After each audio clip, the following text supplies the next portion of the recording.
Hello student, welcome back to my channel. NCERT class 7 science के series में हमारा 4th lecture होने वाला है, जिसमें हम लोग पढ़ेंगे चैप्टर नंबर 4।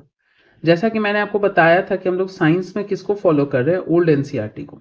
इनफैक्ट साइंस ही नहीं, बहुत सारे सब्जेक्ट्स में फॉलो कर रहे हैं। और न्यू में क्या है लेटेस्ट में, वो भी आपको लेक्चर्स के साथ बताते जा रहे हैं कि कुछ खास चेंजेस नहीं है। बस यही है कि ओवरलैपिंग चैप्टर्स रिमूव हो गया है, ओवरलैपिंग कंटेंट्स रिमूव हो गया है। जैसे लाइक फॉर एग्जांपल है कि फाइबर टू फैब्रिक 6 में भी आपने पढ़ा, 7th में भी आ गया, तो उसको डिलीट कर दिया गया। तो आपका कहीं कोई लॉस नहीं होने वाला है। आपकी मर्जी, अगर आप न्यू ही पढ़ना चाहते हैं तो वही टॉपिक्स का वीडियो आप देख सकते हैं। नहीं, आपको लगता है कि हम ओल्ड पढ़ेंगे, ओल्ड पढ़ने से ये फायदा है ना कि कंटेंट्स आपके पास ज़्यादा हो जाएगा ओवरऑल, और आपको इधर उधर भागने की ज़रूरत नहीं है। तो चलिए हम लोग शुरू करते हैं अपना चैप्टर, जिसमें क्या है ना कि हम लोग कैसे करते हैं। पहले चैप्टर है, उसका नाम देखते हैं, उसका एक रफ समरी बनाते हैं 2 से 3 मिनट में, एंड देन उसके बाद एक एक टॉपिक्स को हम लोग डिटेल में पढ़ना शुरू करते हैं। तो जैसे इसका नाम है हीट है, इसका मतलब है कि यहाँ पे कुछ हीट मतलब क्या होता है, कोई चीज जो गर्म है। तो गर्म है तो इसका मतलब है कि हम यहाँ पे सबसे पहले क्या पढ़ने वाले हैं, पहले तो हम मतलब ही समझने वाले हैं कि किसको आप हॉट कहोगे एंड किसको आप कोल्ड कहोगे। और या फिर ऐसा कह सकते हो कि किसको आप वार्म कहेंगे, किसको आप कूल कहेंगे। क्या ये टर्म सेम है या फिर डिफरेंट है, ये देखना है कि हॉट और कोल्ड, हॉट और वार्म सेम ही चीज होता है या कुछ फर्क आता है। कोल्ड और कूल का मतलब सेम ही है या कुछ डिफरेंस है, ये देखेंगे। पहले इस पे क्वेश्चन मार्क लगाते हैं कि हम इसको भी नहीं जान रहे, इसी को जानना है। दूसरा चीज हम यहाँ पे क्या जानेंगे कि जब हम समझ गए कि हीट है, गर्मी है, तो जरूर उसको कहीं ना कहीं किसी इंस्ट्रूमेंट से मेजर करेंगे।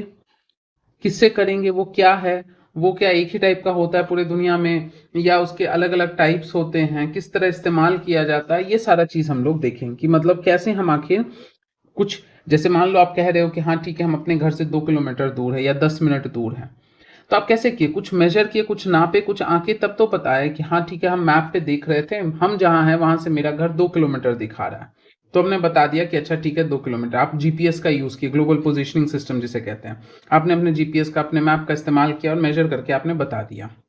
या फिर आपकी गाड़ी 1 लीटर पेट्रोल में कितनी चलती है, तो आप उसको चला के देखोगे कि हाँ हैवी ट्रैफिक में हम चला रहे हैं तो कितना खर्च हुआ 1 किलोमीटर में, हम नॉर्मल खाली रोड पे चला रहे हैं, नॉर्मल रोड्स पे तो देख रहे हैं, हाईवेज पे, एक्सप्रेस वे पे, और फिर हम एवरेज निकालते हैं। तो कुछ वैसा ही कि इसका भी कि आप किसको कहोगे कि बहुत गर्म है, किसको कहोगे थोड़ा गर्म है, किसको कहोगे कि हल्का गर्म है, किसको कहोगे हल्का ठंडा है, किसको कहोगे बहुत ठंडा है, तो उसको मापने का कोई यंत्र तो होगा, उसको हम जानेंगे। उसके साथ साथ उसका यूज, उसके टाइप्स जो भी पॉसिबल हैं। तीसरा कि जब हम इसको समझेंगे तो हम ये समझने की कोशिश करेंगे कि क्या ये जो चीज है, जिस हीट की आप बात कर रहे हो, क्या इसको ट्रांसफर किया जा सकता है एक बॉडी से कि नहीं दूसरे बॉडी में। अगर किया जा सकता है तो फिर कैसे होगा, क्या क्या प्रोसेसेस है। नहीं किया जा सकता है तो फिर कोई बात ही नहीं है। तो हम लोग ये देखेंगे कि ट्रांसफर कैसे हो रहा है। फिर उसके बाद हम देखेंगे कि अगर ट्रांसफर हो रहा है, अगर ट्रांसफर हो रहा है तो कुछ होगा जो ट्रांसफर कर पाता होगा और कुछ है जो नहीं कर पाता होगा, जिसे हम कहते हैं कंडक्टर्स एंड इंसुलेटर्स। उसके बाद थोड़ा सा हम लोगों को इस चैप्टर में देखना है 5th टॉपिक, जो ब्रीज है, लैंड और सी ब्रीज, उसके बारे में हमें समझना है। फिर हम थोड़ा सा देखेंगे कि जब हीट ट्रांसफर होता है तो एक जगह से दूसरे जगह जाता है, तो एक शरीर छोड़ता है तो उसको रिलीज कहेंगे, दूसरा शरीर उसमें सोखता है तो हम उसे क्या कहेंगे, एब्जॉर्ब कहेंगे। उसके बाद हम ये देखेंगे कि जो ये हीट एब्जॉर्प्शन है, उसका जो कंडीशन है या उसका जो क्राइटेरिया है, वो समर में किस तरह का होता है रेट, समर में उस रेट से बचने के लिए या बढ़ाने के लिए क्या करते हैं, विंटर में कैसा होता है, उस चीज को हम लोग देखेंगे। मतलब बेसिक बच्चों जैसा जो क्लास 7th है उसी में रिस्ट्रिक्ट होकर उन टॉपिक्स को हम लोग देख लेंगे, यानी 6-7 टॉपिक है हमारे पास कवर करने को। बहुत सिंपल चैप्टर है, इसके साथ हम लोग लास्ट में क्वेश्चन आंसर कर लेंगे, एंड प्लस जो आपका टेक्स्ट में कुछ दिया हुआ है उसको भी देख लेंगे, चैप्टर के अंदर कुछ दिया हुआ है उसको भी हम लोग स्टडी कर लेंगे। तो चलिए शुरू करते हैं। सबसे पहला चीज हम समझते हैं कि जो कोई भी चीज को आप हॉट या कोल्ड कैसे कह सकते हो। तो देखिए यहाँ पे सबसे पहला टॉपिक क्या दिया हुआ आपका, हॉट एंड कोल्ड। अब देखो यहाँ पे कुछ टेबल दिया है जिसको सब लोग जानते होंगे, जो 7th क्लास का बच्चा होगा वो भी जानता है, जो यूपीएससी एस्पिरेंट है, बीपीएससी एस्पिरेंट है, वो भी जानता है कि आइसक्रीम को आप किस में डालोगे, कोल्ड एंड कूल में। Spoon in a tea cup, चाय का जो कप है मान लेते हैं नहीं कुछ दिया तो गर्म ही है, उसमें स्पून डाल दोगे तो वो गर्म ही रहेगा क्योंकि स्पून कंडक्टर है। अब कंडक्टर इंसुलेटर क्या है वो थोड़ी देर बाद देखेंगे। फ्रूट जूस, अब इसको आप इसमें डाल दो क्योंकि जनरली फ्रूट जूस कोई भी गर्म करके नहीं पीता है क्योंकि उसमें न्यूट्रिएंट्स खत्म हो जाते हैं, तो या तो एकदम कूल रहता है या थोड़ा और ज़्यादा ठंडा होता है तो cold. Frying pan, frying pan इसका मतलब है कि वो फ्राई के लिए यूज़ किया जा रहा है, या ज्यूम कर ले कि गैस पे चढ़ा है, तो गैस पे चढ़ा है तो हॉट होगा। नहीं, अगर नहीं है गैस पे नहीं चढ़ा हुआ है तो फिर आप उसको किस में डाल दोगे, कूल वाले कैटेगरी में। तो कुछ चीजें क्लियर नहीं है, लेकिन हाँ कुछ बात होता है ना, जैसे क्वेश्चन में भी हम बहुत कुछ अज्यूम कर लेते हैं। जैसे मेंस में कोई क्वेश्चन दे दिया, एक लाइन दे दिया, स्टेटमेंट दे दिया और बोला कि जैसे मान लो एक स्टेटमेंट दे दिया कि our constitution is considered as a copied constitution, comment. अब एक लाइन में 10-12 शब्दों के साथ क्वेश्चन कमेंट कर दिया। अब उस कमेंट में आपको खुद ही समझ जाना है कि ठीक है हमें इस लाइन को सपोर्ट करते हुए भी 2-3 एग्जाम्पल देना है और इस लाइन के अगेंस्ट भी 2-3 एग्जाम्पल देना है, तो वैसा ही कुछ है। तो ये कुछ खास आपके एग्जाम के लिए इंपॉर्टेंट नहीं, आपसे यूपीएससी या बीपीएससी ये नहीं पूछेगा हाँ एक चम्मच दे दियो कैसा होगा, ये नहीं पूछेगा। आपको यहाँ समझना है कि कोई भी चीज को कैसे गर्म ठंडा हम समझते हैं। तो ये तो हमारा सेंस का। उसके बाद देखिए कुछ एक्टिविटीज भी दिया हुआ है कि ABC 3 तरह का जो है मग है, एक में आपका वाटर ठंडा होगा, एक में आपका थोड़ा सा हल्का नॉर्मल होगा, एक में थोड़ा गर्म होगा। उसके बाद क्या है कि आप खुद से चाहें तो हीट ऐड कर करके उसको और गर्म कर सकते हैं, अपना हाथ डुबा के देखिए।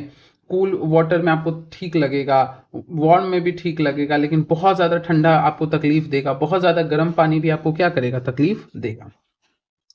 तो यहाँ पे हॉट एंड कोल्ड का यहाँ पे वही सेंस होता है, हॉट एंड कोल्ड का, कि जिस भी बॉडी का कोई भी बॉडी है अगर वो रिलीज कर रहा है हीट एनर्जी, उसका तापमान ज़्यादा है तो आप उसको कहोगे कि वो हॉट है। लेकिन इसका रिवर्स, इस कंडीशन का अगर आप रिवर्स कर देंगे तो आप कहेंगे कि वो बॉडी क्या है, कोल्ड है, या कह सकते हो कूल बॉडी है। अब कैसे देखो, किसी का टेम्परेचर या हीट रिलीजिंग कैपेसिटी बहुत ज्यादा है तो आप कहोगे कि हाँ वो बहुत गर्म है। जैसे क्या है, कढ़ाई आप गैस पे चढ़ा के पूरा हीट कर दिए तो बहुत गर्म होगा। हल्का सा है, हल्का ज्यादा है, बहुत ज्यादा नहीं है तो आप कहोगे वो वार्म है। कम है तो आप कहोगे वो कूल है। लेकिन बहुत ज्यादा कम है तो आप उसे क्या कहेंगे, कोल्ड, बहुत ठंडा। बहुत ठंडा को हम कोल्ड कहते हैं, हल्का ठंडा को कूल कहते हैं, हल्का गर्म को हम वार्म कहते हैं और बहुत ज्यादा गर्म को हम हॉट कहते हैं। ये सिंपल चीजें हैं, ये बिना बताए भी आपको पता है। अब ये सारा जो एक्सपेरिमेंट्स है, ये टेबल है, ये आपसे कोई क्वेश्चन नहीं पूछेगा, बस क्या है ना कि बच्चों को इंटरेस्ट जगाने के लिए ये सारा चीज इतना दिया हुआ है। अब अगला चीज हमको ये जानना है क्या कि जो ये हीट है इसको हम लोग कैसे मेजर करते हैं। तो हीट को मेजर करने का जो हम ये हीट है इसको हम कैसे पता लगाते हैं, उसके तापमान से। तापमान कहने का मतलब टेम्परेचर आपको क्या बताता है, डिग्री ऑफ हॉटनेस और कोल्डनेस। साथ में हमारे साथ आप नोट्स बनाते रहिए तो आपको बहुत आराम रहेगा। बाद में आपको ना वीडियो दोबारा देखना पड़ेगा ना नोट्स दोबारा बनाना पड़ेगा। पीपीटी पीडीएफ बनाना सबसे आसान काम है, आजकल तो और भी आसान है। आप किसी भी चैप्टर के पीडीएफ को दे दो, चैट जीपीटी को प्रॉम्प्ट दे दो, वो बना के आपको दे देगा। लेकिन पीडीएफ कल्चर आपके लिखने की कैपेसिटी को खराब कर रहा है, तो साथ में लिखते रहिए, आपको बेनिफिट होगा। शुरू में लगेगा कि यार ये तो हमको इतना फैसिलिटी नहीं दे रहा ये चैनल, लेकिन जब आप हमारे साथ अंत तक जुड़े रहेंगे ना तो आपको लगेगा कि नहीं, अब स्पीड तो मेरी इस चैनल ने अच्छी बढ़ा दी, लिखने के लिए शब्द अच्छे चुनवा दिए। अब बस ये है कि हम सीमित समय में कैसे लिखे, उसके लिए मॉक प्रैक्टिस करना पड़ेगा। तो डिग्री ऑफ हॉटनेस और कोल्डनेस मतलब कितने इंटेंसिटी तक, कितनी क्षमता तक वो गर्म है और ठंडा है, कितने इंटेंसिटी तक कह सकते हो। मतलब जैसे होता है ना कि छूने के बाद आप कहते हैं अरे बहुत गर्म है, अरे बहुत ठंडा है, हल्का गर्म है, हल्का ठंडा है, सुसुम है, जिसको आम देहाती भाषा में कहा जाता है। तो यही चीज आपका टेम्परेचर कहलाता है। और इस टेम्परेचर को हम मेजर करते हैं by the help of thermometer. देखो कहीं पे मीटर लिखा हो ना तो समझ जाना कि आंकने का कोई इंस्ट्रूमेंट है। आंकने का मतलब है कि कितना तक वो आपका कोई भी पैरामीटर बता रहा है। जैसे कहते हैं ना 2 किलोमीटर, 5 किलोमीटर, 50 किलोमीटर, तो अब क्या है ना, हाँ भाई 2 किलोमीटर छोटा डिस्टेंस है, 5 उससे बड़ा है, 50 उससे भी बड़ा है। तो एक आंकने का जो दायरा होता है उसके लिए मीटर शब्द ज्यादातर यूज होता है। थर्मो वर्ड का ही मतलब, थर्मो कहीं पे लिखा हो ना, समझ जाना कहीं ना कहीं इसका सेंस किससे होगा, टेम्परेचर से होगा। तो जो भी डिवाइस जो हमको डिग्री ऑफ हॉटनेस और कोल्डनेस बता रहा है, माने टेम्परेचर बता रहा है, उसे हम क्या कहते हैं, थर्मोमीटर कहते हैं। कई प्रकार के थर्मोमीटर होता है, उसमें सबसे कॉमन होता है क्लिनिकल थर्मोमीटर। सब ने अपने घर में देखा होगा, दो तरीके का क्लिनिकल थर्मोमीटर देखा होगा आपने, एक मैनुअल देखा होगा और एक आपने डिजिटल देखा होगा। मैनुअल जैसे आप देखते हो कि मुंह में या आर्मपिट में रख के थोड़ी देर छोड़ देते हैं, फिर मरकरी का लेवल देखा जाता है कि कहाँ तक पहुंचा, उस हिसाब से टेम्परेचर आंका जाता है। डिजिटल में क्या होता है, छोड़ दो, वो अपने थोड़ी देर के बाद ब्लिंक करेगा, बता देगा कि हाँ हो गया, और स्क्रीन पे आपको डिस्प्ले कर देगा कि हाँ इतना टेम्परेचर है। तो कॉमन क्लिनिकल थर्मोमीटर जैसे ये है, ये आपका क्या है, क्लासिकल या कह सकते हो मैनुअल है कि आपने इसको यहां से टेम्परेचर, ये आपका बल्ब कहलाता है थर्मोमीटर का, ये बल्ब कहलाता है। यहां पे आपका इस साइड से टेम्परेचर, यहां से वो हीट एब्जॉर्ब करेगा, जो हीट है उसको इस साइड से एब्जॉर्ब करेगा धीरे धीरे। ये जो जिसको हम अंडरलाइन कर रहे हैं, ये आपका मरकरी है, मरकरी है। ये मरकरी क्या होगा, हीट एब्जॉर्ब होगा। चूंकि क्या होता है ना कि मरकरी जो है बहुत कह सकते हो सेंसिटिव होता है, ग्लास के साथ चिपकता नहीं है। याद रखना कि मरकरी हम क्यों यूज करते हैं, क्योंकि मरकरी क्या है, काफी सेंसिटिव है। हल्का सा भी चेंज होगा टेम्परेचर तो वो तुरंत अपने लेवल को फटाफट अप एंड डाउन कर लेगा। दूसरा है कि वो जो ग्लास है थर्मोमीटर का, उसके साथ मरकरी आपका स्टिक नहीं करता है, चिपकता नहीं है, जिससे कोई भी मरकरी इधर उधर क्या कहते हैं वेस्ट नहीं होता। हल्का हीट एब्जॉर्ब किया, सेंसिटिव है, तुरंत वो बढ़ गया, उसका पारा चढ़ गया, कहते हैं ना पारा चढ़ गया। पारा चढ़ गया तो इसका दो सेंस लगाया जाता है, एक तो गुस्सा चढ़ गया, दूसरा है टेम्परेचर बढ़ गया, तो स्टिक नहीं करता है। तो इस वजह से क्या है ना कि ये आपका आसानी से टेम्परेचर को नोट करता है। देखिए यहाँ पे जैसे इस जगह पे पहुंचा है तो यहां तक आके रुक गया, इसका मतलब इसका टेम्परेचर कितना है, 37 है, 37 है, जो कि नॉर्मल होता है, नॉर्मल टेम्परेचर होता है। तो इसका जो रेंज होता है ना क्लिनिकल का, वो ज्यादा नहीं होता है। रेंज की अगर हम लोग बात करें तो क्लिनिकल का रेंज होता है 35 से 42 डिग्री तक, क्योंकि ज्यादातर ये बॉडी के टेम्परेचर को, ये इसका यूज होता है क्लिनिकल थर्मोमीटर का, किसको मेजर करने के लिए, बॉडी का टेम्परेचर। और बॉडी का टेम्परेचर बिलो 35 है, हाइपोथर्मिया हो जाएगा। हाइपो मीन्स बिलो, बहुत ज्यादा लो टेम्परेचर हो गया तब भी ऑर्गन फेल कर जाएंगे, एंजाइम्स नहीं काम करेगा। एंड 42 से ऊपर चला गया तब भी organ due to high temperature, enzyme का, प्रोटीन्स का, शरीर का डीनेचुरेशन हो जाएगा, ऑर्गन्स फेल कर जाएंगे। और नॉर्मल बॉडी टेम्परेचर आपसे कहे तो 37 डिग्री सेल्सियस है। तो यहां पे क्या होता है कि एक बल्ब है, ध्यान से सुनना, ये हीट को एब्जॉर्ब करता है इधर साइड से। मरकरी काफी सेंसिटिव है, ग्लास के साथ स्टिक नहीं करता है, नॉर्मल टेम्परेचर पे यूज करना उसका आसान है, उसको आसान है। उसके बाद ये आसानी से अपना जैसे जैसे होगा टेम्परेचर फटाफट बढ़ जाएगा और आपको एक एक्यूरेट मेजर देगा। इस जगह पे देखोगे ना ऐसे करके मुड़ा होता है, इसको हम किंक कहते हैं, हल्का मुड़ाव होता है। ये किंक क्या करता है ना, मरकरी को फॉल करने से रोकता है। जो मरकरी बहुत ज्यादा फॉल करके पूरा नीचे तक चला जाएगा, जिसके बाद यहां से उसको उठने में समय लगेगा, तो इसको रोकता है। इसको आके मरकरी को कहां तक रखता है, इधर तक रखने में हेल्प करता है, ताकि यहां से फट से ये राइज कर जाए, जल्दी से आपको टेम्परेचर को नोट करने में हेल्प करे। उसी को किंक कहते हैं कि एकदम पूरी तरह से नीचे चला जाएगा तो हीट एब्जॉर्ब करके ऊपर तक मीटरिंग तक जाते जाते समय लगेगा, तो शायद क्या है, एरर आ सकता है। तो ये एक हो गया क्लिनिकल थर्मोमीटर। क्लिनिकल थर्मोमीटर का दो टाइप आपको बताए थे, एक जो क्लासिकल है जिसमें मरकरी यूज होता है, और एक होता है आपका डिजिटल जिसमें मरकरी यूज नहीं होता, वो स्क्रीन पे आपको जो है ना डिस्प्ले कर देता है कि कितना टेम्परेचर हुआ है। तो यहां तक आपका उम्मीद है कि क्लियर हो गया होगा। लास्ट में एक क्विक रिविजन भी हम लोग कर लेंगे। अब देखो ये बहुत इंपॉर्टेंट है, इससे क्वेश्चन बन सकता है छोटे छोटे एग्जाम्स में, वनडे एग्जाम्स में ये आपका बन सकता है। पहला चीज है आपका क्या कि जो थर्मामीटर है उसको पहले तो आप धो लो, वॉश करो एक एंटीसेप्टिक से, क्योंकि क्या होता है ना कि घर में है एक थर्मामीटर, एक को यूज हुआ, वही दूसरा यूज कर रहा है, तीसरा यूज कर रहा है, इन्फेक्शन फैलने का चांसेस है। तो अच्छे से हम इसको वॉश कर लेते हैं। ध्यान रखना है कि 35 डिग्री से बिलो, हल्का सा नीचे, कि ऐसे करके बल्ब था, उसमें यहां पे ऐसे किंक था, और उसके बाद यहां से थोड़ा आगे से मीटर शुरू है, ये 35 है, इसके यहां के आसपास आपका मरकरी होना चाहिए, तो अच्छे से रीडिंग देगा। किंक से नीचे नहीं जाना चाहिए, वरना वो बल्ब में घुस जाएगा तो ठीक से ऊपर नहीं उठ पाएगा। और बल्ब बनाया जाता है सेंसिटिव, ताकि जल्दी से वो हीट को एब्जॉर्ब कर सके। तीसरा है कि हमको मरकरी के लाइन ऑफ साइट में, एकदम स्ट्रेट लाइन में, कि आप कोई भी चीज को देख रहे हो ना, ऐसे करके आप देख रहे हो तो एकदम आंख इसके पैरेलल होना चाहिए, आंख इसके पैरेलल होना चाहिए, एकदम लाइन में होना चाहिए।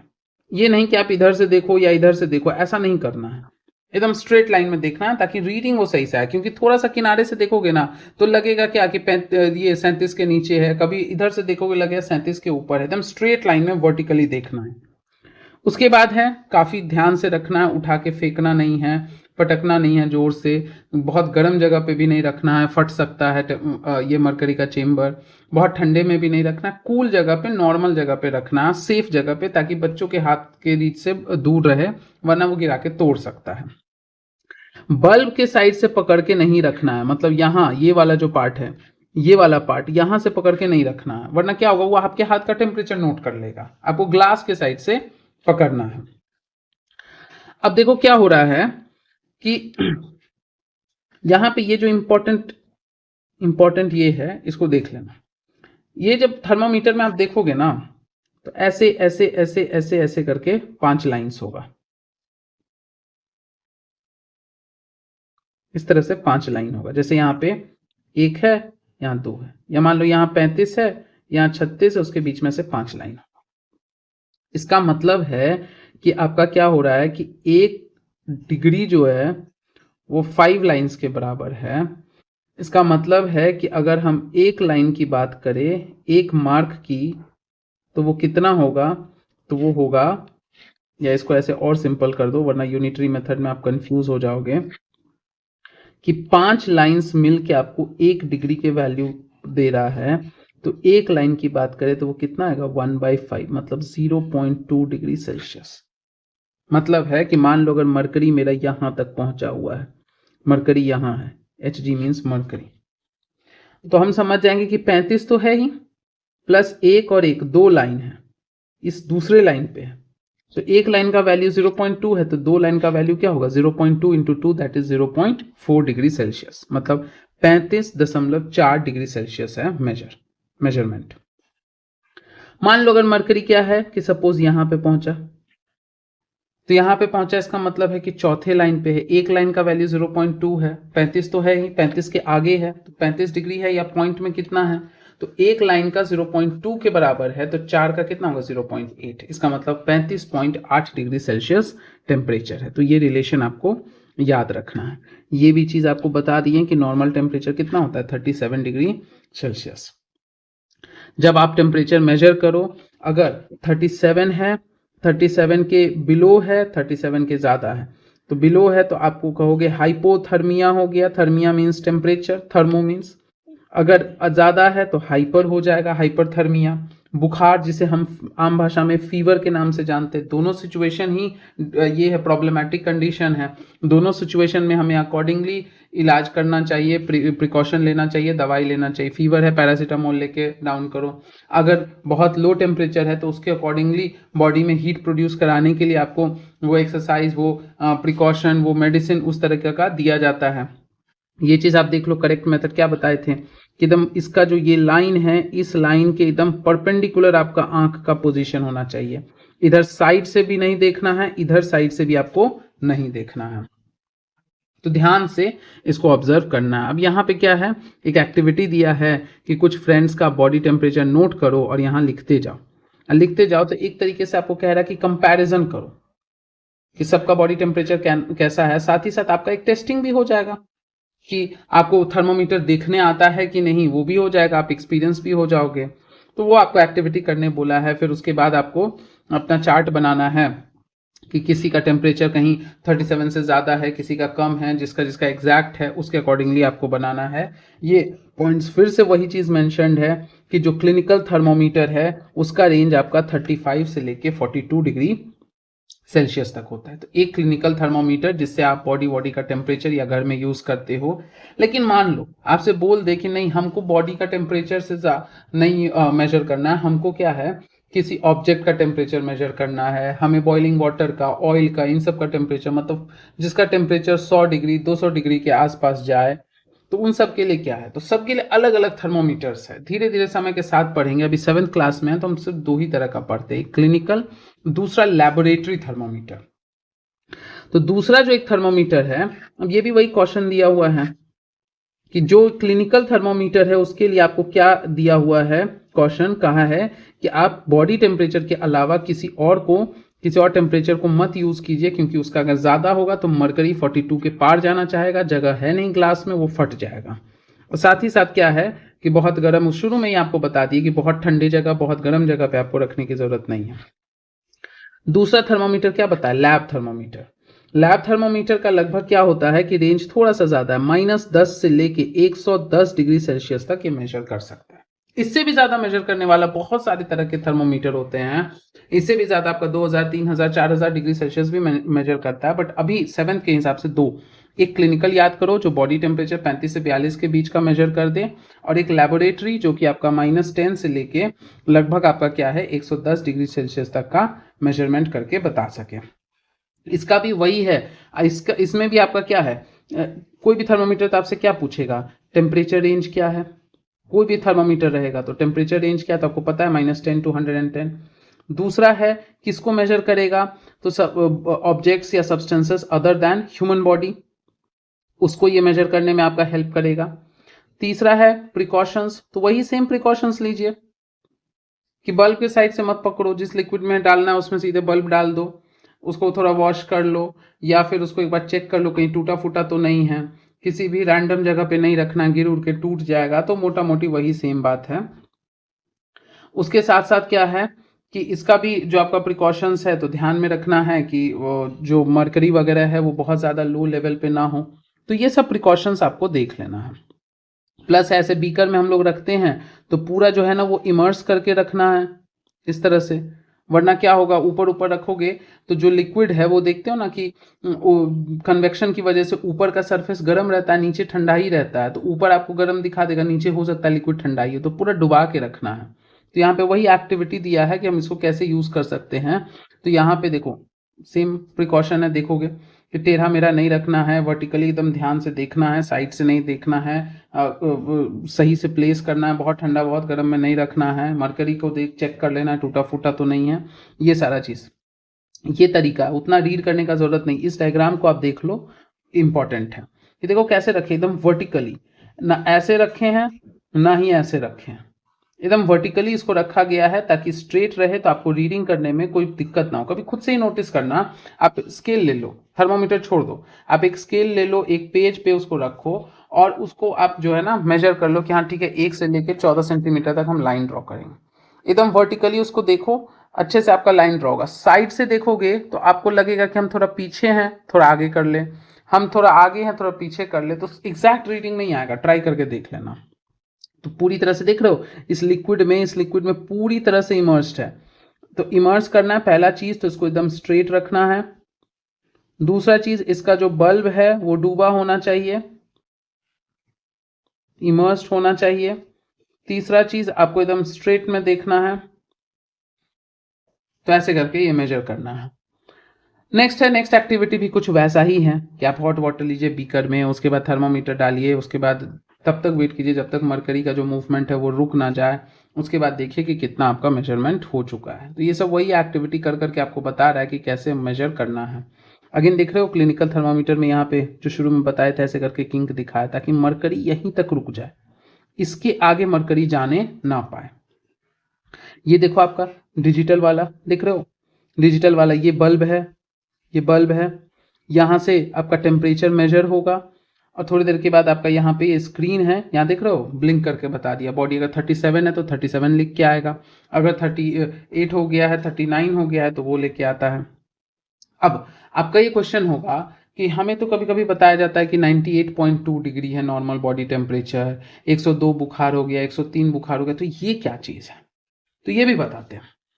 इसके लिए एक फ्रेश पेज ले लेते हैं, आपको बता देते हैं, वैसे ये उतना है नहीं डिटेल में बट जान लो। एक होता है ना, बहुत सारा स्केल होता है, एक रिक्टर स्केल होता है, फ़ारेनहाइट स्केल होता है, केल्विन स्केल होता है। तो एक डिग्री सेल्सियस होता है, एक केल्विन होता है, ये सेल्सियस वाला है, एक जो है आपका फ़ारेनहाइट वाला स्केल होता है। तो देखो क्या होता है, जो हम 37 बोल रहे हैं ना नॉर्मल, ये सेल्सियस में है, सेल्सियस वाले स्केल में। फ़ारेनहाइट में ये 98.2 डिग्री फ़ारेनहाइट होता है। तो जब भी आप केल्विन का निकालना है ना, तो 273 में आप डिग्री सेल्सियस जोड़ दो तो वो आपका केल्विन का टेम्परेचर आ जाएगा। तो अब क्या करना है कि जब आपसे पूछ दे कि डिग्री सेल्सियस को फ़ारेनहाइट में हम कैसे कन्वर्ट कर सकते हैं, तो इसका बहुत सारा फॉर्मूला होता है। जैसे क्या कर लो, डिग्री सेल्सियस में जो भी टेम्परेचर, जो भी एक्स टेम्परेचर है, प्लस 9/5 प्लस 32 इक्वल्स टू जो भी फ़ारेनहाइट में आएगा। जैसे मान लो 37 डिग्री सेल्सियस है, तो 37 इंटू 9/5 कर लो, तो ये लगभग कितना आ जाएगा, इसको अगर हम कैलकुलेट करेंगे तो आ जाएगा ये 5 सत्ते 35 और 4 36, 3 ये आ गया 9 सत्ते 63 और 3 66। इसमें आप 32 को जोड़ लीजिए तो 98.6। तो कहीं पे 98.2 भी है दिया हुआ, सही है, कहीं पे 98.6 भी दिया हुआ है ना, तो वो भी सही है। तो ये फॉर्मूला आप याद कर लेना। अब इसी को उल्टा पुल्टा कर लेना, दो फॉर्मूला बस याद रखो। केल्विन में अगर निकालना है तो आप 273 में जो भी डिग्री सेल्सियस दिया है, जैसे मान लो कि 27 डिग्री सेल्सियस है, तो 273 में जोड़ दो तो 300 केल्विन आ जाएगा। अगर आपको फ़ारेनहाइट में निकालना है तो जो भी डिग्री सेल्सियस दिया हुआ है, जो भी डिग्री सेल्सियस दिया उसको 9/5 से मल्टीप्लाई कर दो, जो रिजल्ट आएगा उसमें 32 जोड़ दो।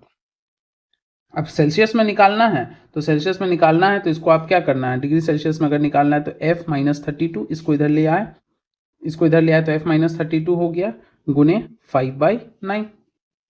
तो ये चीज याद रखना, साथ में ही नोट कर लो। रिक्टर स्केल भी है, आगे बहुत सारा स्केल है, बस ये 3 स्केल आप अभी फिलहाल याद करके रखिए।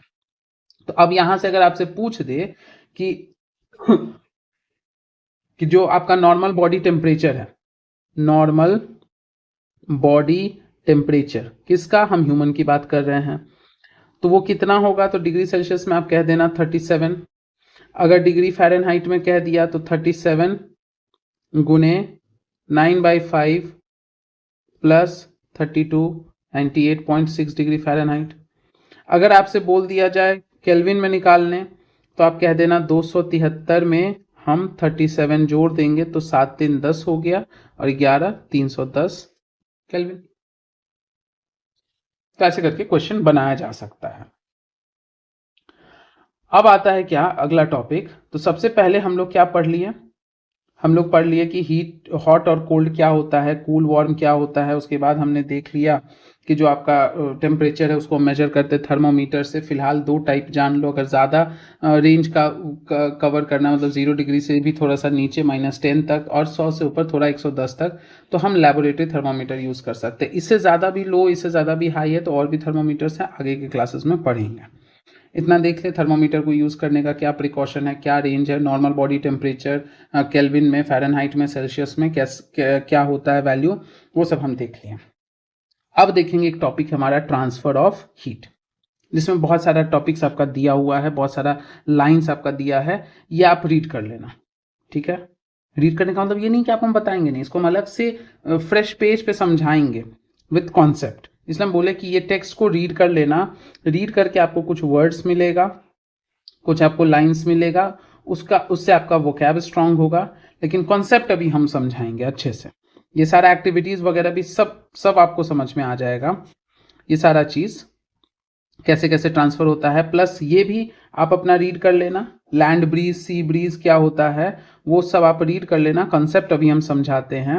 देन आपसे पूछ रहा है कि हम किस तरह के क्लॉथ वेयर करते हैं समर और विंटर में, ये भी आप रीड कर लोगे, आपके वोकैब को स्ट्रॉन्ग करने के लिए रहेगा। ये सारा अपना रीड कर लेना कि क्यों वुलन क्लॉथ आपको विंटर में वार्म रखता है, ये सब आप देख लेना। हम आपको अब कॉन्सेप्ट वाला चीज़ पढ़ाएंगे, फिर क्वेश्चन आंसर कर लेते हैं। चलिए फटाफट देखते हैं। सबसे पहला ट्रांसफर ऑफ हीट। इसको ध्यान से समझना। इसी के साथ आपको जो है हम वुलन क्लॉथ का कंसेप्ट और light coloured cloth and dark coloured cloth का कंसेप्ट साथ ही साथ समझा देंगे। देखिए क्या होता है, सबसे पहला चीज समझो आप, रेडिएशन। रेडिएशन मीन्स होता है टू रेडिएट। टू रेडिएट का सिंपल मतलब होता है कि कोई मीडियम का जरूरत नहीं है, नो मीडियम रिक्वायर्ड। कोई भी मीडियम का यहां पे आपको जरूरत नहीं है। होगा क्या, ये वैक्यूम में भी ट्रैवल कर सकता है।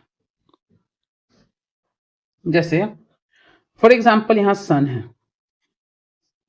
सन से आपका रेडिएशन निकला और जितने भी प्लैनेट्स हैं या जितने भी सेलेस्टियल बॉडीज हैं, स्पेस में जो बॉडीज हैं, सब तक पहुंचा। पूरा एरिया आपका क्या है, वैक्यूम है। अब स्पेलिंग मिस्टेक होगा वैक्यूम का तो आप लोग देख लेना। सन से लेके प्लैनेट्स तक सब तक चला वैक्यूम। तो ये क्यों ट्रैवल किया, ये इसलिए ट्रैवल किया ना क्योंकि ये जो वेव है ये है इलेक्ट्रोमैग्नेटिक वेव्स, जिसको EMW भी कहा जाता है। इलेक्ट्रोमैग्नेटिक वेव्स है जो आप विबग्योर पढ़ते हो ना, violet, indigo, blue, green, yellow, orange, red.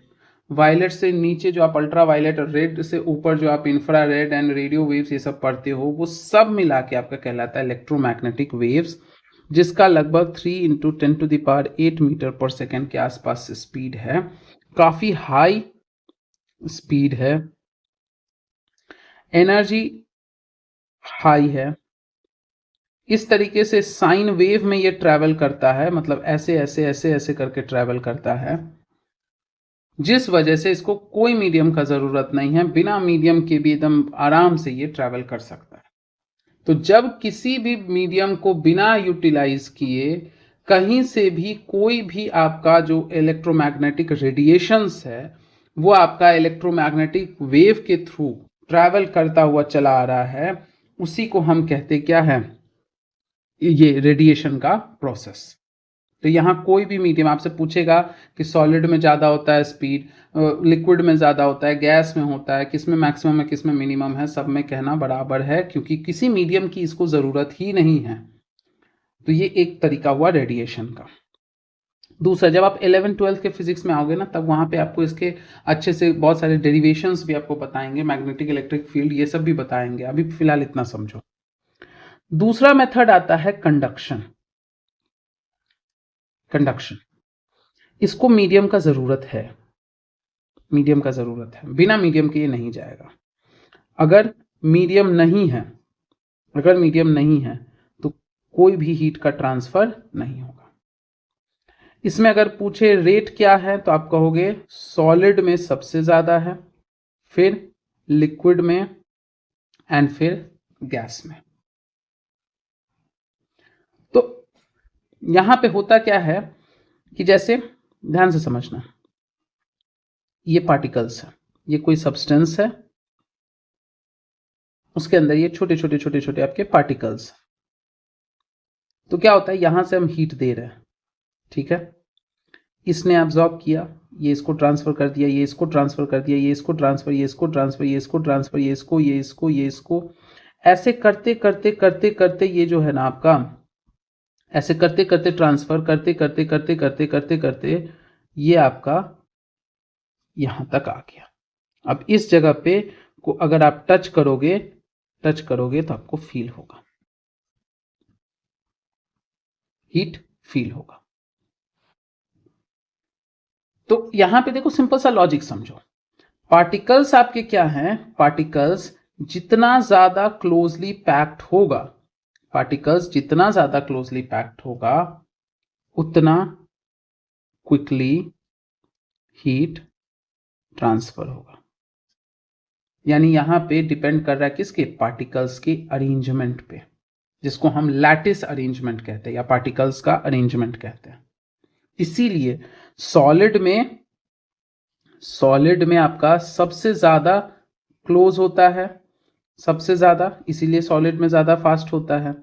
Liquid में थोड़ा क्लोजनेस कम होता है और गैस में सबसे कम क्लोज होता है, इसीलिए सबसे कम रेट से गैस में कंडक्शन होता है। साथ में एकदम नोट्स आप बनाते रहिए। अब क्या हर चीज कंडक्ट कर सकता है? तो आप कहोगे कि नहीं, दो टाइप का ऑब्जेक्ट होता है, टू टाइप्स ऑफ ऑब्जेक्ट। पहला होता है जिसे हम कहते हैं कंडक्टर्स। कंडक्टर्स जिसका पार्टिकल अरेंजमेंट प्रॉपर हो, अरेंजमेंट प्रॉपर हो, प्लस है ऐसा ना हो कि खुद ही मेल्ट कर जाए। जैसे प्लास्टिक वगैरह है, हीट होते होते उसका वो एंड ही मेल्ट कर गया, आगे तक वो कंडक्ट ही नहीं हो पाया, तो दूसरे छोर पे आपको फील ही नहीं होगा। तो ऐसा होना चाहिए, पार्टिकल का अरेंजमेंट प्रॉपर होना चाहिए, मेल्ट ना करे। मतलब इससे क्या होगा कि अलाउ करे, allow heat to conduct from one end to other. जैसे मेटल्स वगैरह हो गया, सिल्वर सबसे अच्छा कंडक्टर है, एल्यूमिनियम, आयरन, ये सब क्या हुआ आपका कंडक्टर्स में आया। कि लैटिस अरेंजमेंट मतलब पार्टिकल्स का अरेंजमेंट भी प्रॉपर है, क्लोज है, साथ ही साथ उसके अंदर एंड्योरेंस पावर है कि वो एक पार्टिकल कंडक्ट करके अगले को ट्रांसफर कर रहा है, ना कि खुद ही एक दूसरे का कांटेक्ट तोड़ के अलग हो गया और मेल्ट होके गिर गया। ऐसा नहीं होना है। तो पार्टिकल का अरेंजमेंट कुछ इस तरीके से हो कि एक पार्टिकल हीट लिया तो खुद बिखरने के बजाय अगले को ट्रांसफर कर दिया, अगला फिर खुद टूटने के बजाय, पिघलने के बजाय वो अगले को ट्रांसफर कर दिया, तभी हीट कंडक्ट होगा। तो ज्यादातर मेटल्स जो होते हैं वो आपके क्या होते हैं, गुड कंडक्टर्स होते हैं। उसके बाद क्या है, कभी भी स्टेटमेंट बना देना कि all metals are good conductors of heat, तो कहना नहीं, जरूर कोई आपको नहीं भी पता हो तो इतना समझो कि दुनिया में साइंस में एक्सट्रीम स्टेटमेंट कहना थोड़ा गड़बड़ है, सबके सब होंगे ही जरूरी नहीं है। तो इसलिए कहना most metals are good conductors. दूसरा होता है जिसे हम कहते क्या है, इंसुलेटर्स विच डोंट अलाउ। जैसे क्या हो गया, वुड हो गया, एयर हो गया, प्लास्टिक हो गया, वुल हो गया, ये सब क्या हो गया, इंसुलेटर्स हो गया। या तो पार्टिकल्स हीट अगले को ट्रांसफर करने के बजाय खुद ही टूट गया, बॉन्ड तोड़ के अलग हो गया, मेल्ट कर गया, या नहीं तो इतना दूर दूर है कि जब तक एक पार्टिकल दूसरे को कंडक्ट करेगा तब तक में हीट का लॉस हो गया। तो ये क्यों होगा, या तो क्या हो जाए कि मेल्टिंग हो जाए, या फिर जो पार्टिकल्स हैं वो डिसएसोसिएट कर जाए, या फिर पार्टिकल्स के बीच में जो गैप है वो क्या है, बहुत ज्यादा है, तो वैसे में वो क्या बन जाएगा, आपका इंसुलेटर बन जाएगा। नेक्स्ट तरीका है, तो मतलब हम क्या देखें कि अगर बिना मीडियम के वैक्यूम के थ्रू इलेक्ट्रोमैग्नेटिक वेव्स के माध्यम से जिसकी स्पीड एनर्जी काफी ज्यादा है ट्रैवल कर रहा है, तो वो तरीका हुआ रेडिएशन। अगर उसको मीडियम चाहिए, पार्टिकल का प्रॉपर अरेंजमेंट चाहिए, क्लोजनेस चाहिए, पार्टिकल डिसोसिएट ना करे, मेल्ट ना करे, तो वो तरीका होता है कंडक्टर का। ऐसे में आपका कंडक्शन का, ऐसे में जो कंडक्शन कर पा रहा है उसको आप कंडक्टर कहोगे, जो नहीं कर पा रहा है उसको क्या कहोगे, इंसुलेटर कहोगे। तीसरा तरीका है आपका क्या, कन्वेक्शन का। कन्वेक्शन का मतलब ये होता है कुछ इस तरीके से आपका साइकिल बना देना। अब जैसे देखो क्या होता है यहां पे कि जैसे क्या हुआ ना, ये आपका लिक्विड है, ये आपको ना फ्लूइड्स में अच्छा खासा दिख रहा है। फ्लूइड्स कहने का मतलब हमेशा समझ जाना, लिक्विड एंड गैस हम दोनों की बात कर रहे हैं। यहां पे देखो हम क्या किए, हीट किए। कोई भी फ्लूइड है, मान लो पानी है, मान लो कोई तेल है, मान लेते हैं कोई गैस है, तो क्या होता है, यहां का लेयर हीट अप हो गया। तो हीट अप हो गया तो यहां पे एक्चुअल पार्टिकल का मोशन होता है, एक्चुअल पार्टिकल का आपका मोशन होता है। लेकिन कंडक्शन में क्या था, पार्टिकल अपने जगह है, वो ट्रांसफर करता है। ध्यान से रखना, एक बात नोट करके याद रख लो, रेडिएशन में तो कोई मीडियम चाहिए ही नहीं। कंडक्शन में क्या होता है, कंडक्शन में आपका पार्टिकल्स मूव नहीं करता है, पार्टिकल्स मूव नहीं करता है, ओनली कंडक्ट करता है, conduct to other particles. Convection में पार्टिकल्स में एक्चुअल मोशन होता है, पार्टिकल्स में। तो देखो ये हीट हुआ, यहां यहां यहां यहां जो है, अब हीट होगा, हीट होगा तो एनर्जी एब्जॉर्ब हो रहा है, इसका मतलब एनर्जी एब्जॉर्ब हो रहा है। ये जो पार्टिकल्स है ये क्या हो गए, एनर्जेटिक हो गए। क्या करेगा, ऊपर उठेगा, ऊपर उठेगा, ये चला गया ऊपर। ठीक है, ये सारे पार्टिकल्स ऊपर आ गए। ऊपर का जो ठंडा पार्टिकल्स था, मतलब ये नीचे वाला चला गया ऊपर। अब ऊपर का जो ठंडा पार्टिकल था आपका, इसको हम हीटेड को हम रेड से बना देते हैं तो अच्छा रहेगा। ऊपर का जो पार्टिकल था, ऊपर का जो पार्टिकल था वो यहां जो पार्टिकल्स है, जो कोल्डर है, वो आपका नीचे आ गया, यहां सेटल कर गया। ठीक है, अब अगेन ये हीट होगा, ये फिर ऊपर जाएगा। फिर जो ठंडा ठंडा पार्टिकल्स है, यहां से देखो क्या है,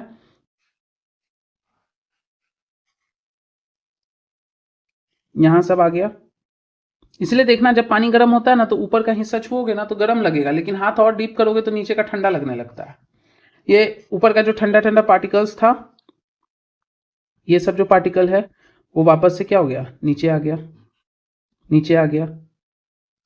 एंड फिर जब ये हीट हो गया, हीट एब्जॉर्ब किया, एनर्जेटिक हुआ, हल्का हो गया, एनर्जी ज्यादा हो गया। जैसे होता है ना आपके पास एनर्जी होता है तो इधर उधर इधर उधर भागते फिरते हो, तो पार्टिकल्स भी एनर्जेटिक है तो वो इधर उधर भागेगा, भागेगा तो हल्का हो गया, एनर्जी बहुत एब्जॉर्ब कर लिया, और एनर्जी एब्जॉर्ब होने के बाद उसका वेलोसिटी ज्यादा हो गया।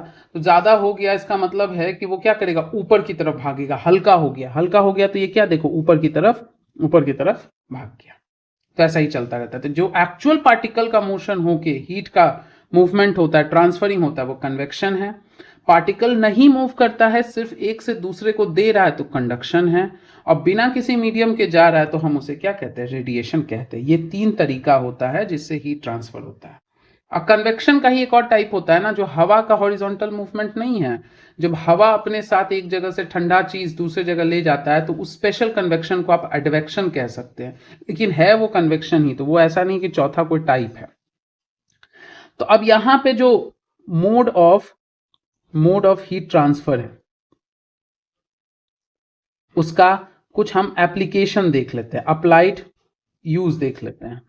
एक हुआ, मतलब एक तरह से आप एग्जाम्पल कह सकते हो। एक एग्जाम्पल देख लेते हैं, आपसे पूछ दे कि रेडिएशन का एक एग्जाम्पल दे दो, तो रेडिएशन का आप कहना ना कि सन से सेलेस्टियल बॉडी तक जो जा रहा है उसको आप क्या कहोगे, या सन कह दो या कोई स्टार कह दो, वहां से जो जा रहा है उस तरीके को, उस ट्रांसफर को हम क्या कहते हैं, रेडिएशन कहते हैं। या कह सकते हो कि रूम हीटर से भी, या कोई हीटिंग ऑब्जेक्ट है उससे भी जो निकलता है उसे हम हीटर कह लो, या ओवन वगैरह कह लो। इन सब में भी क्या हो रहा है, रेडिएशन रिलीज होता है। तब में खाना डालते हो और बीच में कोई ऐसा मीडियम नहीं है, उससे हीट हो गया, तो कुछ कन्वेक्शन भी होता है। आप देखना ओवन में लिखा रहेगा कन्वेक्शन, माइक्रोवेव, तो कन्वेक्शन भी होता है और रेडिएशन भी कुछ होता है। तो ना माइक्रोवेव्स जो है वहां जनरेट होते हैं। दूसरा एप्लीकेशन देख लीजिए, कंडक्शन का। कंडक्शन का जैसे देखो क्या है, हम समर सीजन है, तो समर सीजन में आप देखोगे कि क्या होता है, हम कहते हैं कि लाइट कलर्ड क्लॉथ पहनो, लाइट कलर्ड क्लॉथ्स को वेयर कीजिए। क्यों कीजिए, क्योंकि जो लाइट कलर्ड है ना वो हीट को क्या कर देता है, रिफ्लेक्ट कर देता है। जब हीट आ रहा है सन का, सब आपका कपड़ा शरीर सोख लेगा तब वो गर्मी ज्यादा लगेगा ना, लेकिन ये जब रिफ्लेक्ट करेगा तो हीट जो है वो फील क्या होगा, कम होगा। तो जिस वजह से आप कंफर्टेबल फील करोगे। इसीलिए कहा, बहुत सारा एप्लीकेशन है, आप अपनी मर्जी से बहुत सारा एप्लीकेशन देख सकते हो। एक आप ले सकते हो कि कढ़ाई है या फ्राइंग पैन है, उसका हैंडल आपको कुछ टाइम के बाद गर्म फील होता है, कंडक्शन से हुआ। या आप जिसको आप करछी वगैरह कहते हैं, उसको सब्जी मिला रहे हो, उसी में छोड़ दिए, थोड़ी देर के बाद उसका एक साइड पकड़ोगे तो आपको गर्म फील होगा। तो ये हो गया।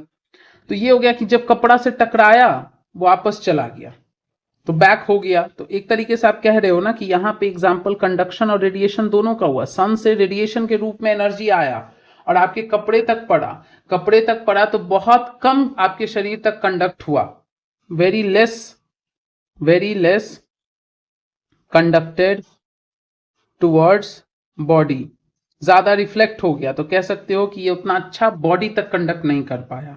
तो रेडिएशन से आया, बॉडी पे पड़ा और रिफ्लेक्ट बैक हो गया। दूसरा है, अगर हम डार्क कलर्ड पहनेंगे तो डार्क कलर्ड पहनेंगे तो हीट एब्जॉर्ब ज्यादा करेगा, हीट एब्जॉर्ब अगर ज्यादा करेगा तो हम क्या करेंगे, हम हॉट फील करेंगे। तो इसलिए देखते हो डार्क कलर जो है ना कोल्ड टेम्परेचर में एडवाइस किया जाता है कि पहनो, विंटर वगैरह में कहा जाता है कि पहनो। एक एग्जांपल हो गया। नेक्स्ट एक एग्जांपल हो गया आपका कंडक्टर इंसुलेटर का। विंटर के टाइम पे हम लोग क्या पहनते हैं, वुलन क्लोथ्स पहनते हैं, वुलन क्लोथ्स वेयर करते हैं, जिसमें ऐसे देखोगे ना इस तरह से ऐसे ऐसे वुलन जो है ना कपड़ा जो रहता है वो ऐसे ऐसे ऐसे ऐसे ऐसे ऐसे वुवन रहता है। तो इसका कारण क्यों है, पहला तो वुल है, वुल आपका क्या होता है, इंसुलेटर के कैटेगरी में आता है, शरीर का हीट बाहर निकलने नहीं देता है। और दूसरा इस मेश में जो यहां एयर गैप है, एयर गैप है वो भी तो आपका क्या है, इंसुलेटर ही है ना। तो जिस वजह से हो क्या रहा है कि यहां पे वुल प्लस जो एयर गैप्स है ये आपका ओवरऑल इंसुलेटर है, जिस वजह से बॉडी हीट कंडक्ट नहीं होता है, कंडक्ट टू आउटर एनवायरनमेंट ये नहीं हो पाता है। और जब ये बाहर के एनवायरनमेंट में नहीं कंडक्ट होता है तो हीट बॉडी में ही सेव रहता है, जिस वजह से आपको एक्सट्रीम जब कोल्ड होता है ना उस वक्त आपको कैसा फील होता है, कंफर्टेबल फील होता है। तो एन नंबर ऑफ एग्जांपल्स है, कुछ एग्जांपल्स जो आपके दिमाग में आ रहा है आप जरूर कमेंट सेक्शन में डालिएगा। तो ऐसा नहीं कि हम जो एग्जांपल बता रहे वही फाइनल है, आपको 100-200 एग्जांपल आपको और आ रहा होगा। बस यहाँ जो चैप्टर में जो दिया है ना उस चीज को हम लोग क्या करते हैं कि बता रहे हैं। मतलब यहाँ पे एक चीज ध्यान में रखना कि कहेगा कि क्या आपको जो भी क्लॉथ है उस क्लॉथ का कलर, टेक्सचर, मटेरियल या फिर कह सकते हो स्टाइल, ये अफेक्ट करता है कि नहीं हीट को एब्जॉर्ब करने में। तो कहना बिल्कुल affects rate of heat absorption and conduction. तो ऑप्शन में अगर दे दे कि does colour of cloth affect heat absorption और नॉट, मतलब यस। टेक्सचर बिल्कुल, आप कॉटन का बना लो और वुल का बना लो, कॉटन वाला आपको गर्मी में राहत देता है लेकिन वुल वाला आपका हीट को ज्यादा ट्रैप करके रखता है, कॉटन उतना नहीं ट्रैप करके रख पाता है। तो कॉटन आपको गर्मी में राहत देगा और वुलन आपको विंटर में देगा। मटेरियल कॉटन और वुल देख लो। स्टाइल बिल्कुल है, अगर आप क्या कर रहे हो कि कॉटन का कपड़ा बनता है तो आप देखोगे उसमें एयर गैप्स उतना नहीं रहता, बहुत क्लोजली धागे बुने रहते हैं, क्योंकि वहां आपको बॉडी में ज्यादा हीट को कंजर्व करके रखने की जरूरत नहीं है। लेकिन जो वुलन है उसको आप देखोगे तो उसमें हल्का हल्का मेश जैसा आपको पता चलेगा, ताकि एयर का गैप रहे तो वो इंसुलेटर की तरह काम करता है। तो ये सब आपको बिल्कुल हेल्प करता है। साथ ही साथ इसका कई एग्जांपल्स और ले सकते हो कि जैसे विंटर वगैरह में क्या होता है कि जनरली कहा जाता है कि बहुत अगर ठंडा है ना तो एक मोटा कंबल के बजाय 2 पतले पतले कंबल ओढ़ लो, जिससे क्या होगा ना कि उस 2 कंबल के बीच में एयर गैप होगा तो इंसुलेटर का काम कर देगा। एक एग्जांपल और आप ले सकते हो कि दीवार जब हम कंस्ट्रक्शन कर रहे हैं, दीवार जब बना रहे हैं ना तो एक मोटा दीवार की बजाय 2 पतले पतले दीवार बना लो और उस 2 पतले दीवार के बीच का एयर गैप रहेगा, जिस वजह से वो एयर इंसुलेटर का काम करेगा, बाहर के हीट को बहुत ज्यादा अंदर नहीं आने देगा। और अंदर का जो हीट है उसको, जैसे ठंडे के टाइम में हम अंदर में थोड़ा बहुत हीटर वगैरह जला लिए तो तुरंत नहीं बाहर कंडक्ट होगा, और गर्मी में जो बाहर से हीट आ रहा है वो तुरंत अंदर नहीं आएगा। तो ऐसे कई एग्जाम्पल है। एक और लास्ट हम लोग देख लेते हैं कन्वेक्शन का। कन्वेक्शन में आप एग्जांपल देखोगे तो बहुत अच्छा है, sea and land breeze. Sea and land breeze simple सा सिचुएशन है। देख, दिन के वक्त की बात बताते हैं। इधर मान लो सी है, सी है तो वहां क्या है आपका वाटर है, इधर मान लो आपका लैंड है। आप जानते हो एक चीज आपको पता होना चाहिए कि वाटर का स्पेसिफिक हीट कैपेसिटी, मतलब हीट को सोख के स्टोर करने की कैपेसिटी बहुत ज्यादा है, मतलब बहुत देरी से गर्म होता है, लेकिन गर्म जब हो गया तो बहुत देरी से ठंडा भी होगा। इसी चीज को मतलब इसी सिंपल चीज को आप साइंस की भाषा में कहते हैं स्पेसिफिक हीट कैपेसिटी। तो बहुत ज्यादा होता है, इसीलिए ये आपका हीट एब्जॉर्ब बहुत स्लोली करता है लैंड के तुलना में। तो दिन का वक्त है, दिन का वक्त है तो सन है, सन से ये भी हीट हो रहा है, ये भी हीट हो रहा है, ये भी हीट हो रहा है, ये भी हीट हो रहा है, लेकिन ये जल्दी हो गया, इसका स्पेसिफिक हीट कैपेसिटी कम है क्विकली, और ये काफी स्लोली हो रहा है, जिस वजह से हो क्या रहा है, यहां से एनर्जेटिक हवा बहुत तेजी से, हीटेड एयर जो है बहुत तेजी से ऊपर की तरफ उड़ रहा है, ये आपका हीटेड एयर है।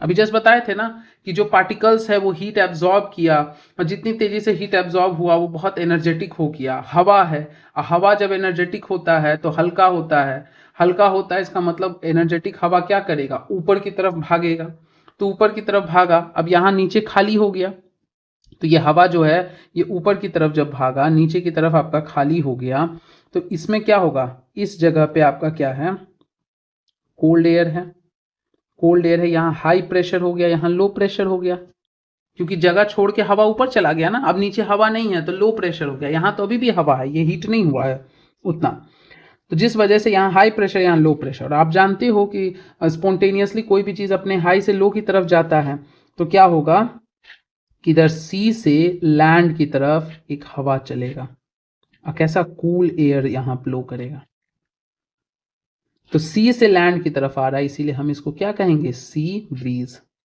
डे के टाइम। इसलिए कोस्टल एरिया में देखना दिन में कितना भी धूप हो बहुत अनईजी नहीं लगता है, और रात में भी बहुत ज़्यादा डिफरेंस नहीं आता है, क्योंकि वहाँ मरीन इफेक्ट है, कोस्टल इफेक्ट है। तो एक बार फिर से 30 सेकेंड्स में ध्यान से देख लो कि पानी हीट कैपेसिटी बहुत ज़्यादा है, इसलिए बहुत देरी से ठंडा भी होता है, बहुत देरी से गर्म भी।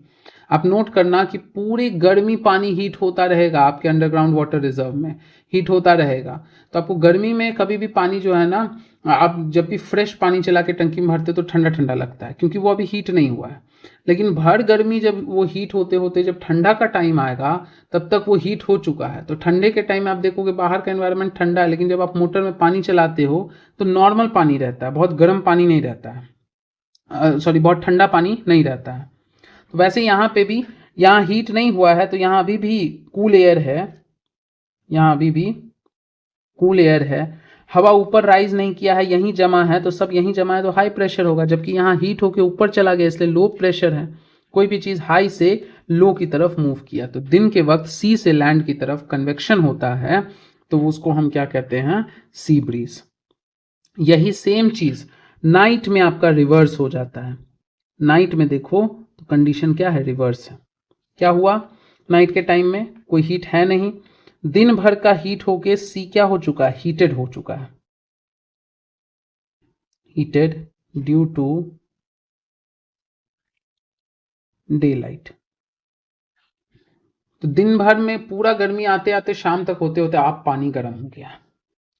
लैंड अब क्या है, ये कूल करेगा स्लोली, कि दिन भर तुम जैसे होता है ना एक आदमी कि गुस्सा नहीं आ रहा है, गुस्सा आप दिला दिए, उसको इरिटेट करते करते करते करते जब गुस्सा दिला दिए, तो जिसको देर से गुस्सा आता है वो देर से ठंडा भी होता है, और जिसको जल्दी गुस्सा आएगा वो जल्दी ठंडा हो जाएगा। तो सेम यही है, सी दिन भर उसको इतना हीट मिला कि वो आपका गर्म हो चुका है। अब गर्म हो गया तो ठंडा होने में भी पूरा रात भर का समय लगेगा। लैंड क्या हो गया, बहुत क्विकली ठंडा हो गया। इसका मतलब है कि अब यहाँ पे क्या है, कूल एयर है, मतलब कैसा है, हाई प्रेशर, कूल एयर है, हेवी है, हेवी है तो यहीं जमा कर रहेगा, ऊपर नहीं उठेगा। जबकि यहाँ पे क्या है, वार्म एयर है, हीट एब्जॉर्ब कर चुका है, वार्म एयर बन चुका है, ये अब आपका क्या है, एनर्जेटिक है, एनर्जेटिक है तो इसका मतलब क्या हो गया, ऊपर की तरफ भाग गया, तो ऊपर की तरफ ये राइज कर गया, तो यहाँ कैसा प्रेशर हो गया, लो प्रेशर। आप क्या जानते हो कि कोई भी चीज हाई प्रेशर से किस तरफ जाएगा, लो प्रेशर की तरफ। यहां से एक हवा चलेगा, यहां से एक हवा चलेगा, यहां से लैंड से एक हवा चलेगा, तो लैंड से चलने वाले हवा को हम लोग क्या कहते हैं, लैंड ब्रीज कहते हैं। तो एक तरह से कन्वेक्शन का एग्जांपल देख लो, पार्टिकल खुद ही ऊपर की तरफ चला गया, तो अब यहाँ पे मतलब एयर जो है वो हीट होते होते यहाँ से ऊपर गया, जगह खाली हुआ, लो प्रेशर बन गया, उसके बगल में हाई प्रेशर है, वहां से इस तरफ आ गया, तो इसको हम कहेंगे क्या, लैंड ब्रीज। तो डे टाइम में, डे में कहोगे क्या चल रहा है, तो आप कहोगे सी ब्रीज, और नाइट के टाइम में क्या कहोगे, नाइट के टाइम में कहोगे लैंड ब्रीज। कंडीशन आपको पता है, बस एक ही लॉजिक लगाना है दोनों में, जब भी कोई चीज मूव करेगा तो हाई प्रेशर से किस तरफ जाएगा, लो प्रेशर की तरफ जाएगा। और दूसरा चीज आप जानते हो, वाटर क्विकली हीट और क्विकली जो है सो हीटेड अप या क्विकली कूल डाउन नहीं होता है, क्योंकि उसका स्पेसिफिक हीट कैपेसिटी क्या है, ज़्यादा है। तो यही इतना आपका इस चैप्टर में है। अब फटाफट हम लोग क्वेश्चन आंसर करते हैं, लेकिन एक बार 2 मिनट क्विक रिवीजन करते हैं। तो हम लोग यहाँ क्या देखें, किसको आप हॉट कहोगे, किसको कोल्ड कहोगे, समझ गए। हॉट कोल्ड कहने के लिए आपको किसने हेल्प किया, थर्मोमीटर में। थर्मोमीटर क्या मेजर किया, टेम्परेचर। टेम्परेचर मेजर करके आपको बता दिया कि कुछ आपका हॉट होता है, कुछ आपका कम गर्म है तो वार्म होगा, कुछ कम ठंडा है तो कूल होगा, कुछ ज़्यादा ठंडा है तो कोल्ड होगा। टेम्परेचर मेजर करने के लिए फिलहाल 2 चीज़ हम पढ़ें, एक क्लिनिकल है। क्लिनिकल किस लिए है, तो बॉडी टेम्परेचर के लिए है। एक आपका आ गया लैब थर्मोमीटर, जो आपका -10 से 110 डिग्री तक जाएगा, ये 35 से 42 डिग्री तक जाएगा। इसमें आपका अदर देन बॉडी, मतलब इस रेंज में जो भी आपको मेजर करना है वो करेगा। तो हम किसी भी थर्मामीटर में क्या समझे कि उसका रेंज क्या है, हम क्या समझें कि उसके लिए हम क्या प्रिकॉशंस ले सकते हैं, और ये किन किन चीज़ों को ये मेजर कर सकता है। इतना ध्यान में रखना कि दुनिया में यही 2 तरह के नहीं हैं, बहुत सारे हैं। क्लिनिकल में भी 2 देखें, एक देखें हम मैनुअल टाइप का, और एक हम देखें कौन सा, डिजिटल वाला। तो हमने ये टेम्परेचर मेजर करने वाले इंस्ट्रूमेंट्स को देख लिया। उसके बाद हम देखें mode of heat transfer. Mode of heat transfer, जब बिना किसी मीडियम के ट्रांसफर हो जाए इलेक्ट्रोमैग्नेटिक वेव की मदद से तो रेडिएशन। जब पार्टिकल ही खुद ट्रांसफर हो तो कन्वेक्शन कहेंगे। नीचे से ऊपर, ऊपर से नीचे ऐसे साइकिल में चलता रहे तो कन्वेक्शन कहेंगे। लेकिन जब पार्टिकल नहीं मूव कर रहा है, सिर्फ वो एक से दूसरे तरफ एनर्जी को डिलीवर कर रहा है, तो हम उसको क्या कहेंगे, कंडक्शन।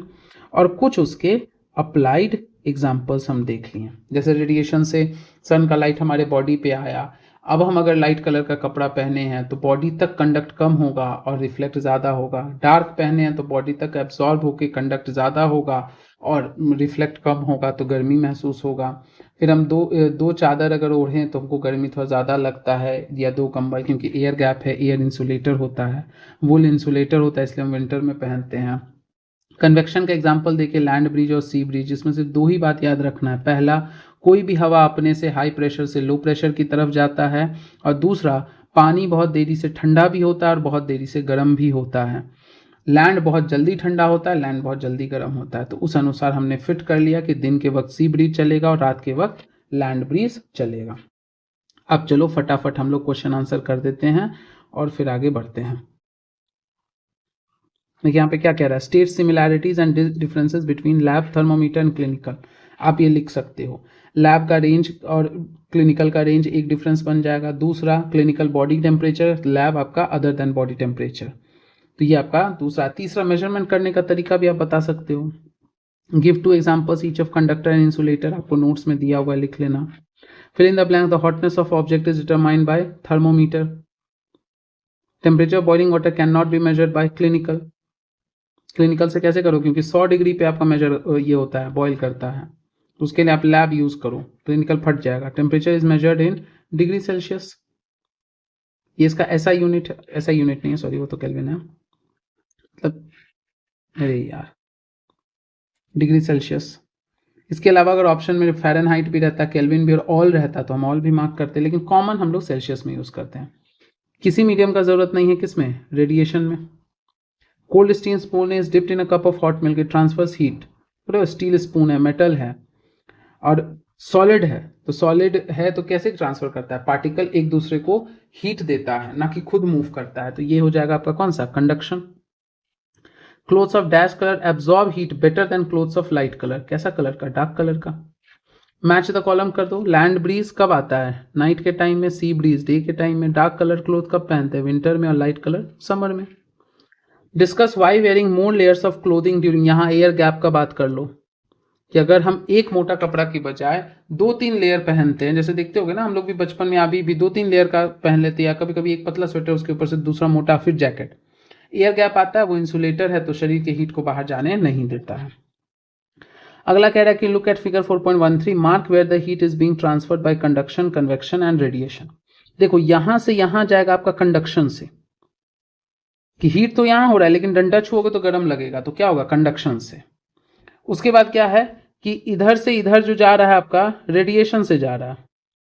देख लो, बिना कोई चीज टच कर रहा है, डायरेक्टली। आइस लिक्विड में आपका कन्वेक्शन से हो रहा है। या इससे भी अच्छा एग्जांपल आप ऐसे ले सकते हो कि इधर से जो इन्वायरमेंट में रिलीज होगा ना, देखते हो ना कि पानी जब गर्म हो रहा होता है तो उसके आसपास का एयर को छूते हो तो वो भी गर्म लगता है, तो वो भी रेडिएशन से जा सकता है, यहाँ भी रेडिएशन से जाता है। In place of hot climate it is advise that outer walls of house be painted white, same वही, ताकि हीट का रिफ्लेक्शन क्या हो, ज्यादा हो।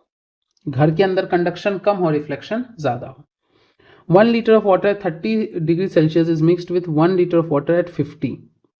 The temperature of mixture will be, option दे रहा है 80, more than 50 but less than 80, उसके बाद दे रहा है 20, between 30 and 50। ये होना चाहिए, क्योंकि एक आपका ठंडा है थोड़ा, एक थोड़ा गर्म है, तो आप उसको मिक्स करोगे तो थोड़ी 30 और 50 ऐड नहीं होता है। जैसे आप देखते हो ना, हल्का नॉर्मल पानी है बाल्टी में, ठंडे के टाइम में आप गर्म पानी मिलाते हो तो वो वार्म हो जाता है, तो वो 30-20 हमेशा जो भी है, x डिग्री है, y डिग्री है, मान लो x आपका लेस देन y है, इसको आप अगर मिक्स कर दिए तो मिक्स करने के बाद जो भी रिजल्टेंट आएगा, रिजल्टेंट वो हमेशा क्या होगा, between x to y degree Celsius रहेगा। An ideal ball at 40 degree C is dropped in a mug containing water at 40 degree. The heat will flow from iron to ball, देखो same temperature है, तो क्या होगा, net flow नहीं होगा। A wooden spoon is dipped in a cup of ice cream. Its other end, कि एक wooden spoon है, वुडन स्पून क्या था, इंसुलेटर था, इंसुलेटर कंडक्ट नहीं करता है, तो डज नॉट बिकम कोल्ड होगा, no conduction, no conduction. Stainless steel pans are usually provided with copper bottoms.